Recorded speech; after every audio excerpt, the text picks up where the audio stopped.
Dois corpos não podem ocupar o mesmo espaço, nem pelas leis da física, nem pelas regras da política.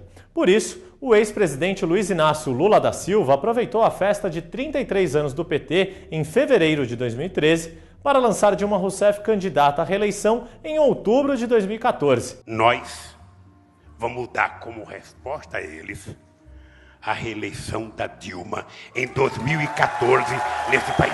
O que era para ser um abafa na turma do Volta Lula se transformou numa largada antecipada da corrida ao Planalto, um dos principais destaques políticos do ano que está acabando. A oposição não quis ficar para trás e o senador mineiro Aécio Neves foi eleito presidente nacional do PSDB em maio, com quase 100% dos votos. Uma primeira etapa para consolidar sua candidatura à presidência da República em 2014. Um dia de festa para o PSDB e de recomeço da nossa história, eu diria até de reencontro com a nossa história. Uma votação expressiva, mas não o suficiente para dar unidade ao PSDB e evitar a sombra do ex-governador paulista José Serra, que passou 2013 tentando manter viva a hipótese de disputar o Planalto pela terceira vez. Ele fará campanha para o candidato do PSDB, como eu farei campanha para o candidato do PSDB. Enquanto isso, no campo governista, ganhava força a dissidência do PSB de Eduardo Campos, que em setembro entregou seus cargos no governo federal e um mês depois ganhou o reforço da ex-ministra Marina Silva.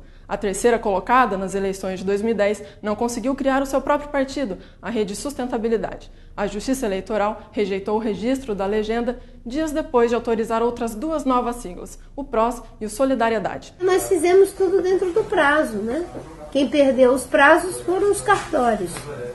E, obviamente, que isso não pode ser imputado a nós. No último dia do prazo legal para disputar as eleições de 2014, Marina levou a rede para o PSB. Por menor que seja a nossa capacidade de estrutura, nós achamos que as boas ideias, elas podem ganhar o coração e as mentes das pessoas. Com a adesão de Marina, Campos espera capitalizar parte da insatisfação dos brasileiros com a atual política partidária. Essa aliança, ela está olhando para o futuro, ela não está olhando para o retrovisor, para fazer aquele debate que a polarização tenta colocar o Brasil como sendo um único debate. Uma das bandeiras dos protestos que marcaram o mês de junho. Isso aqui, ó, é ditadura, é ditadura! Cadê a democracia? O voto aberto não pode esperar! Transparência já!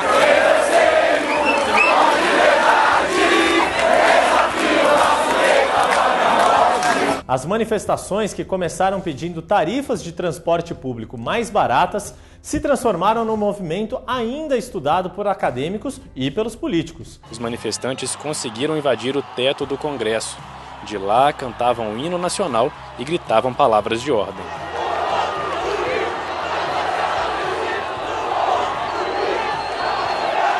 Dilma Rousseff lançou 5 pactos para usar como resposta aos protestos. Se aproveitarmos bem o impulso dessa nova energia política, poderemos fazer mais rápido muita coisa.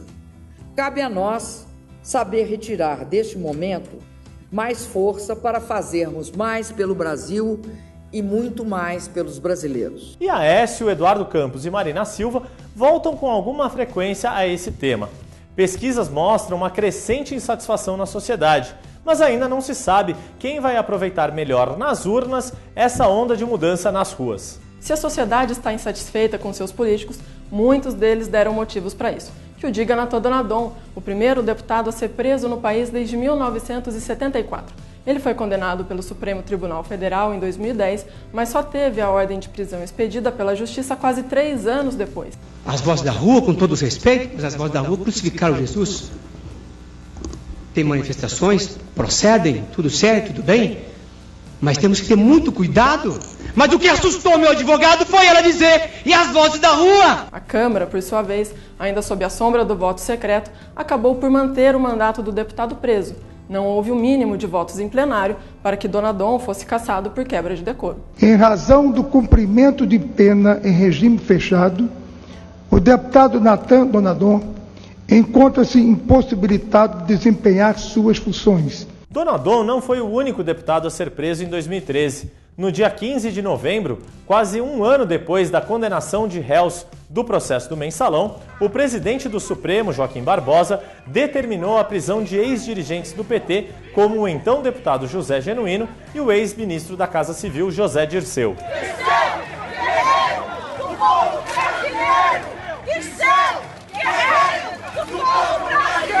Genuíno renunciou ao mandato quando a Câmara estava prestes a abrir um processo de cassação. Depois, foi a vez de Valdemar Costa Neto e Pedro Henri também renunciarem, depois que o Supremo expediu a ordem de prisão deles. Dos condenados que já deveriam começar a cumprir suas penas, está foragido apenas o ex-diretor do Banco do Brasil, Henrique Pisolato. Ele teria se refugiado na Itália, país onde também tem cidadania e, por isso, não pode ser extraditado. Está confirmado, ele chegou na casa dele agora de Brasília, a família informou que a nota dele ele está na Itália. As prisões dos condenados no processo do Mensalão fizeram parte do PT se voltar contra o Supremo e cobrar tratamento isonômico em relação aos escândalos ligados ao PSDB.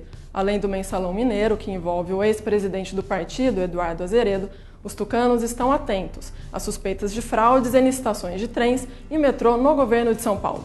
Um acordo de leniência firmado entre o CAD, Conselho Administrativo de Defesa Econômica, e a multinacional alemã Siemens desencadeou uma série de investigações, assim como acusações de uso político das denúncias. Essa disposição total de investigação, transparência, investigação e responsabilização de quem quer que seja. Agora, é preciso ter provas. O PSDB questiona a atuação do ministro da Justiça, José Eduardo Cardoso, a quem estão subordinados o CAD e a Polícia Federal. Não cabe ao ministro ter juízo de valor sobre as denúncias que recebe. Ele não pode dizer, nesse caso eu mando, nesse caso eu não mando.